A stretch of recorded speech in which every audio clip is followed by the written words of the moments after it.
বন্ধুরা, অনিতা রান্নাঘরে তোমাদের স্বাগত।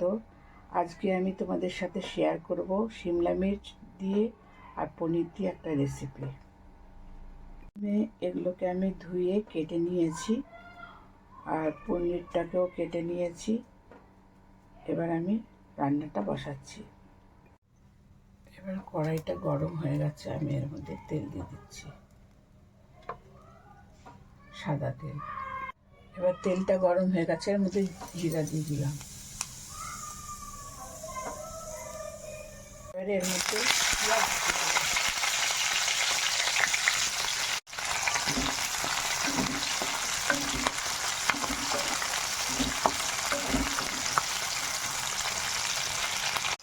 এবার এর মধ্যে আলু আর শিমলা মির্চ দিয়ে দিচ্ছি।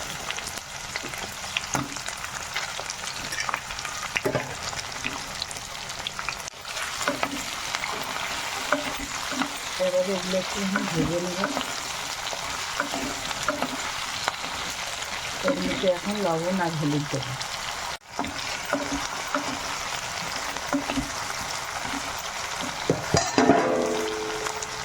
এবার এর মধ্যে আমি লবণ, হলুদ, জিরে গুঁড়ো আর ধনে গুঁড়ো দিয়ে দিই।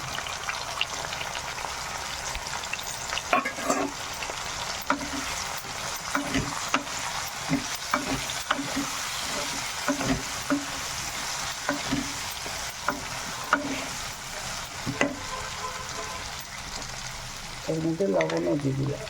এবার এর মধ্যে কাশ্মীরি মির্চি দিলাম।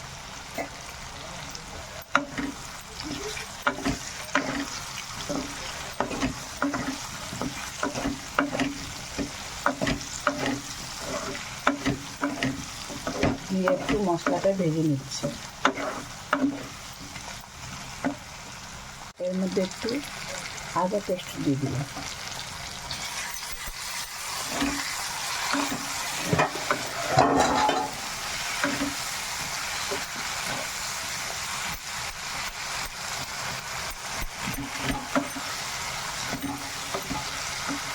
এবার এর মধ্যে বন্ধুরা আমি পনির দিয়ে দিলাম।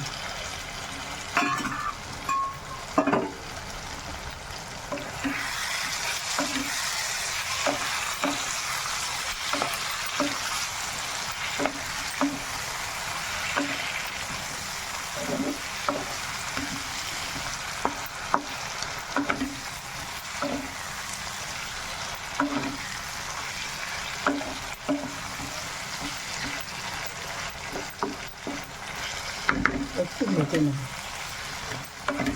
মশলা দিয়ে একটুখানি পনিরগুলো ভেজে নেব।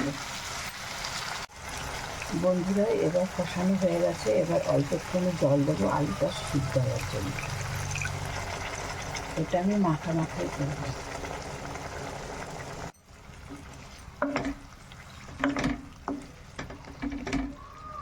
এবার এটা একটু ঢাকা দিয়ে দেবো। বন্ধুরা, এর মধ্যে একটুখানি চিনি দিয়ে দিলাম, অল্প একটুখানি টেস্টের জন্য। আর এখানে আমি গরম মশলা অল্প দিয়ে দিচ্ছি। আলুও সিদ্ধ হয়ে গেছে এখানে। আর দিয়ে দিলাম কাসুরি মেথি।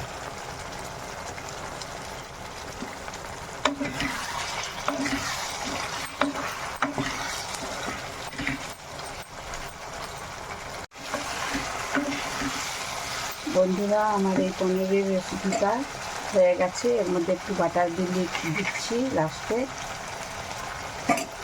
বন্ধুরা, তোমাদের যদি এই রেসিপিটা ভালো লেগে থাকে, পনিরের রেসিপিটা, তাহলে তোমরা লাইক করবে, শেয়ার করবে, সাবস্ক্রাইব করবে। এতক্ষণ পাশে থাকার জন্য তোমাদের অসংখ্য ধন্যবাদ।